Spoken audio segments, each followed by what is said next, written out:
তো হ্যাঁ গাইস, তো welcome back to my new blog. তো এখন আমি দোকান আছি। তো দোকানের যা কাজ ছিল সব এখন শেষ করে এখন রাজমেশ যা ছিল সব গুটিয়ে দিলাম। তখন আমি হাত পা ধুয়ে বাড়ির জন্য বেরিয়ে পড়ছি। তো আজকে বাড়ি যেয়ে কী করি তো ব্লগটা শেষ পর্যন্ত দেখো। তখন আমি বাড়ি যাওয়ার পথে এখানে একটা রাস্তা ধারে কল আছে, তো সেখানে দাঁড়ালাম। তো এখন আমি দোকান থেকে কিছু একটু সার কিনে এসেছিলাম। তো এখন আমার বুট দুটো ধোবো আর মুখ হাত পাড়াও ধুয়ে নেবো, কারণ অনেক গরম পড়েছে। তো চলো ফটোফট ধুয়ে ফেলি। তখন এখানে আমার মুখ হাত পা ধোয়া হয়ে গেল। তখন আবার সাইকেল নিয়ে বেরিয়ে পড়বো বাড়ির জন্য। তো চলো বাড়ি যেয়ে দেখা হচ্ছে আবার। তো গাইস, তখন আমি চলে আসলাম বাড়ি। তো এখন দোকানে যে জামা কাপড় ছিল তো সেগুলো খুলে দিলাম। তো এখন যাবো আমি স্নান করতে। তো এখন স্নান করে চলে আসলাম। তো এখন ফটোফট রেডি হয়ে যাই।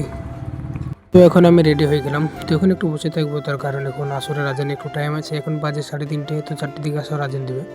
তো গাইস, তখন বেরিয়ে আসর আজান দিয়ে দিয়েছে। তখন আমি বাড়ি থেকে বেরিয়ে পড়লাম। তো এখন যাচ্ছি আমি মসজিদে নামাজ পড়ার জন্য। তো এখন চলে আসলাম মসজিদের কাছে। তখন নামাজ পড়ে নিই আগে। তখন নামাজ পড়া হয়ে গেলো। তখন সব বেরিয়ে চলে আসলো। তখন আমিও চলে আসলাম। তখন আমি আসলাম মাঠে। তো মাঠে আসলাম তার কারণ হচ্ছে বাড়িতে বসে সময় কাটছে না। তো এখানে কিছু ভিডিও বানাই। তো সেই জন্য চলে আসলাম লাইন ধার। তো এখন রেল লাইনের উপরে উঠেছিলাম। তো এখানে কিছু ভিডিও বানালাম। তো এখানে চরম হাওয়া হচ্ছে, সেই জন্য ভিডিও ভালো হচ্ছে না। তখন এখানে একটু নেমে যাবো তোর সাইডে। তো এখন চলো। তো গাইস, তখন আমাদের ভিডিও বানানো কমপ্লিট হয়ে গেলো। তো এখন প্রায় ইফতারের সময় হয়ে গেছে, সেজন্য চলে যাচ্ছি বাড়ি। তো আজকের ব্লগটা বেশি বড় কিছু না, এখানে শেষ করছি। দেখা হচ্ছে নেক্সট ব্লগে।